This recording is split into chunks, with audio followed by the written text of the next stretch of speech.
The film Groundhog Day from 1993 presents itself as a simple comedy. A man, a small town, a repeating day. Many will laugh. They will see only the surface. They will miss the coded message. The information is hidden in plain sight, as it always is. This is not merely a story about a cynical weatherman stuck in a quaint Pennsylvanian tradition. It is a transmission, a warning, a map. Beneath the veneer of romantic comedy, Groundhog Day pulses with a deeper, more unsettling truth. It speaks of karmic entrapment, it whispers of spiritual awakening. Phil Connors is not just annoyed by Punxsutawney, he is imprisoned within it. The town becomes a microcosm, a replica of a larger, more insidious confinement, the kind the ancient Gnostics spoke of, the material world as a cleverly disguised cell. His initial reactions are predictable: confusion, then exploitation, then despair. These are the stages of realizing one's confinement. The bars of the cage are invisible, yet they are real. The repetition is not a flaw in the film's logic.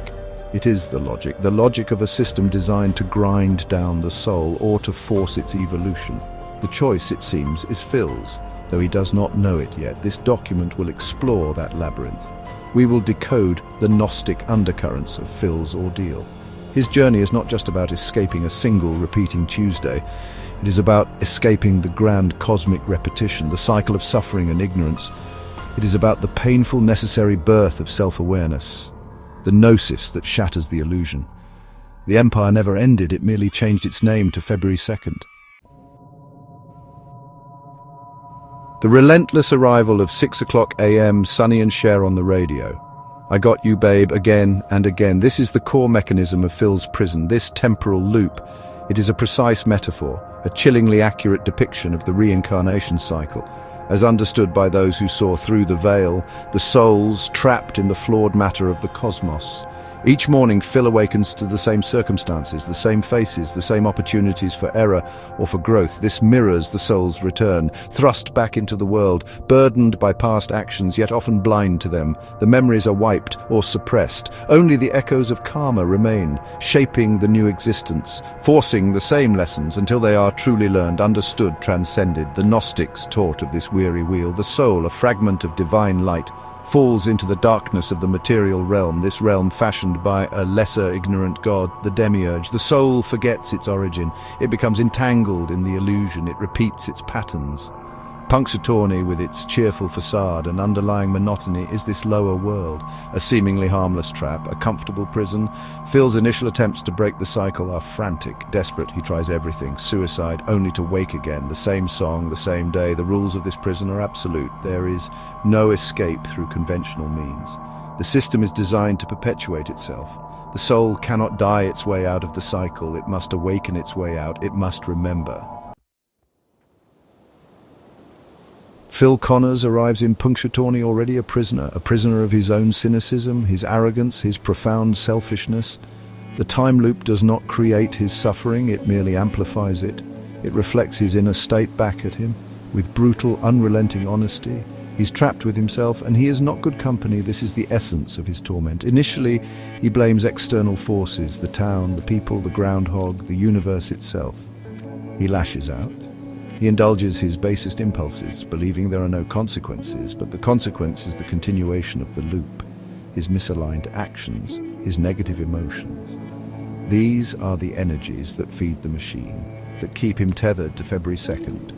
He is his own jailer. The Gnostics spoke of the Demiurge, the flawed creator of this material prison, this blind god who believes himself to be the true god.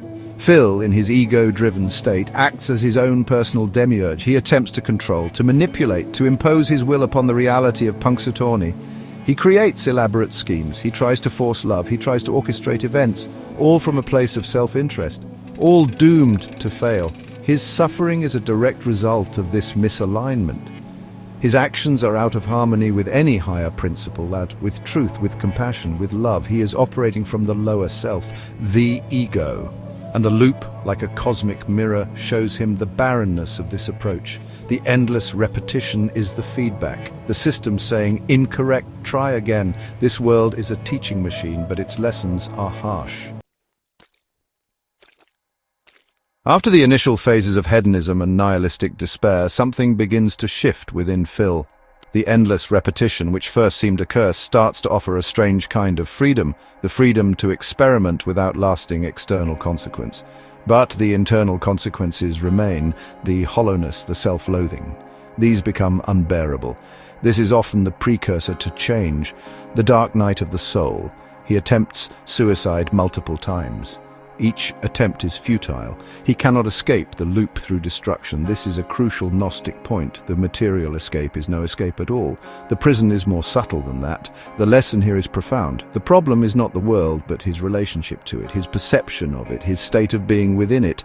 The true enemy is internal. A significant turning point, a subtle glimmer, occurs with his repeated encounters with the homeless old man. Phil at first dismisses him, then, driven by a nascent curiosity or perhaps a flicker of empathy, he tries to save him. He fails. The old man dies every day, despite Phil's efforts. This teaches Phil about limits, about acceptance, about the things he cannot control, even within his godlike temporal domain.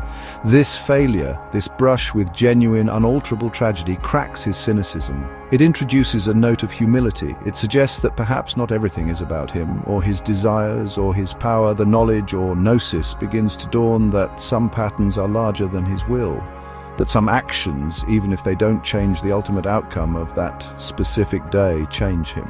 And that perhaps is the point. The catalogue of selves.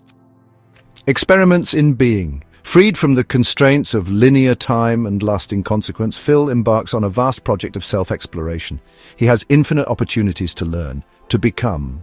He tries on different personas like costumes, the suave seducer, the intellectual, the artist, the daredevil. He exhausts the possibilities of selfish pursuits and finds them all ultimately empty. He learns to play the piano, not just competently but brilliantly. He learns to sculpt ice, creating beautiful ephemeral works of art. He reads voraciously, he learns French.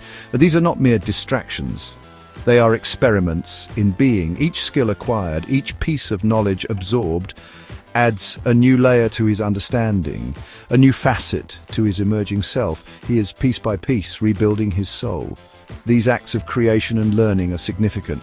They represent a shift from destructive impulses to constructive ones, from taking to giving, from cynicism to engagement. He is no longer simply reacting to the loop. He is actively shaping his experience within it. He's finding value not in escaping the day, but in enriching it, and, by extension, enriching himself. The Gnostics believed that sparks of divine light were scattered throughout the material world, trapped in matter. The process of liberation involved gathering these sparks, reclaiming them. Phil's journey of self-improvement mirrors this. He is gathering the scattered fragments of his own potential, polishing them, integrating them into a more complete, more authentic self. He is finding the divine within the mundane repetition. The Sophia within. Rita as catalyst. Rita Hansen, Phil's producer, becomes central to his transformation. She is more than just a romantic interest. She embodies qualities that Phil initially lacks and then desperately craves. Sincerity, kindness, optimism, a genuine appreciation for life. She represents an ideal, a vision of what a human being can be, even within the confines of Punxsutawney. In his early manipulative phases, Phil uses his knowledge of the repeating day to try and engineer a seduction of Rita. He learns her favorite drink, her preferences in poetry, her dreams. He creates a seemingly perfect scenario, but it always fails, because it is inauthentic. It is built on lies, on calculation.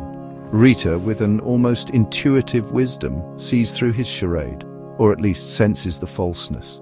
Her consistent rejection of his manufactured self forces Phil to confront his own emptiness, his lack of genuine connection. He cannot turn her into loving him. He realizes slowly and painfully that he must be someone worthy of her love, someone she could genuinely admire. This shifts his focus from external manipulation to internal change. This is a profound spiritual lesson. In Gnostic lore, Sophia, or wisdom, is a divine feminine principle, a fallen eon whose yearning for knowledge led to the creation of the flawed material world.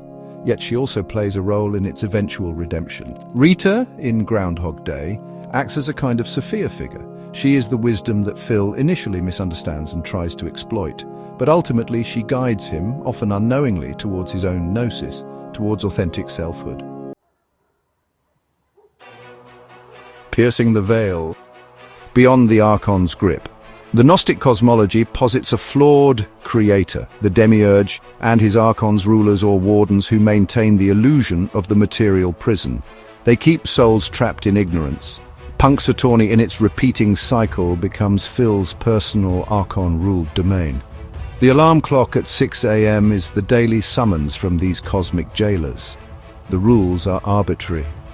The sentence seems eternal. Phil's journey to break free is a metaphor for the soul's struggle to escape this demiurgic trap. It is not about fighting the system head-on with violence or despair. He tried that. It did not work. The escape comes through a radical shift in consciousness, through acquiring Gnosis, true transformative knowledge, a knowledge that sees beyond the superficial reality. As Phil begins to act with genuine selflessness, compassion and creativity, he starts to dismantle the Archon's power over him. He helps the people of Punxsutawney. He catches the boy falling from the tree. He changes the flat tire for the old ladies. He saves Buster from choking. These acts of kindness are like counterspells. They introduce light into the dark, repetitive program. They realign him with a higher order. He's no longer playing the Demiurge's game. He's not trying to control or exploit. He is serving. He is loving. He is creating. This is how one pierces the veil, by transforming oneself from a victim of the system into an agent of grace within it. The Archons thrive on fear, selfishness, and ignorance. Phil begins to starve them of their sustenance. His spiritual growth becomes his weapon. Breaking news. The true Eon. Liberation through Gnosis. The transformation of Phil Connors is not instantaneous. It is a long, arduous process filled with countless repetitions and countless failures. But eventually, the cumulative effect of his inner work manifests. He becomes a genuinely good man, a beloved member of the Punxsutawney community. Not through artifice, but through authentic change. He finds joy not in escaping the day, but in perfecting his response to it. The day finally breaks. February 3rd arrives. The loop is shattered. This liberation does not come because he found a clever trick or because he pleased some external deity. It comes because he has fundamentally changed. He has achieved a state of inner harmony. He has integrated the lessons of the repeating day. He has attained Gnosis, a deep experiential understanding of himself and his place in the world. This is the Gnostic path to salvation, not through blind faith or adherence to external laws, but through inner illumination, through the awakening of the divine spark within. Phil has, in essence, redeemed himself. He has transformed his personal hell into a training ground, and he has graduated. The flawed creation of the Demiurge, represented by the endless February 2nd, gives way to something new, something true. He wakes next to Rita, not as a conquest, but as a partner. This signifies the integration of wisdom and love. He has entered a new state of being, a true eon in Gnostic terms, a realm of fullness and light. The curse has become a blessing. The prison has become the path to freedom. The information was always there. He just needed to learn how to read it. Conclusion: the unseen warden. Who forges your chains? Groundhog Day therefore transcends its comedic premise. It serves as a potent parable, a modern Gnostic text hidden within a Hollywood film. It offers a detailed map of the soul's journey, from the darkness of ignorance and karmic entrapment, through the painful process of self-discovery and purification, to the ultimate liberation of enlightenment. The empire of repetition can indeed end. The key to Phil's escape was not external. It was internal. It was the relentless pursuit of self-understanding, the willingness to confront his own shadow, to dismantle his ego, to cultivate virtues he once scorned. This is the timeless message. True freedom is an inside job. We must become the architects of our own liberation by understanding the nature of our own consciousness. Phil's story is a mirror. We are all, to varying degrees, living in our own versions of Punxsutawney, trapped by our habits, our fears, our limiting beliefs, repeating the same mistakes, experiencing the same frustrations. The details may differ: a dead-end job, a toxic relationship, a pattern of self-sabotage, but the underlying mechanism is the same. The unseen chains are often of our own forging. The film, in its profound simplicity, does more than entertain. It poses a critical question, a question that echoes through the corridors of Gnostic thought. A question that each individual must answer for themselves. If your perceived reality feels like an inescapable prison, a relentless repetition of the same old struggles, who or what is the unseen warden? And more importantly, where is the key to your own February 3rd?